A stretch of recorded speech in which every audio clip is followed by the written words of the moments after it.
दक्ष police news, पहिले खाकी मग बाकी।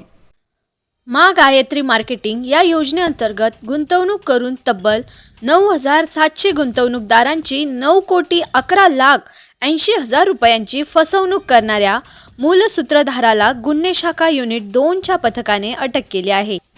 अटक करण्यात आलेल्या संगमनेर येथील आरोपीचे नाव सारंगधर यादव पानसरे असून त्याला पथकाने पाथर्डी गावातून ताब्यात घेतले।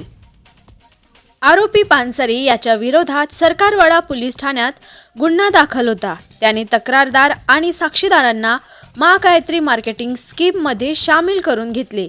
प्रत्येक सदस्याला एका 22 इंची LED टीव्ही देण्याचे खोटे आश्वासन देऊन त्याने फसवणूक केली। त्याने 15 महिन्यांच्या कालावधीत प्रत्येक गुंतवणूकदारांकडून 9,400 रुपये वसूल केले, ज्यामुळे एकूण 9,11,80,000 रुपयांची फसवणूक झाल्याचे समोर आले। या प्रकरणाच्या समांतर तपासादरम्यान पोलीस हवालदार मनोहर शिंदे आणि नंदकुमार नांदोडीकर यांना मिळालेल्या माहितीनुसार गुन्हे शाखा युनिट 2 च्या पथकाने सापळा रचून आरोपी पानसरे याला अटक केली। वैद्यकीय तपासणीनंतर आरोपीला पुढील कायदेशीर कारवाईसाठी आर्थिक गुन्हे शाखेकडे सुपूर्द करण्यात आले आहे।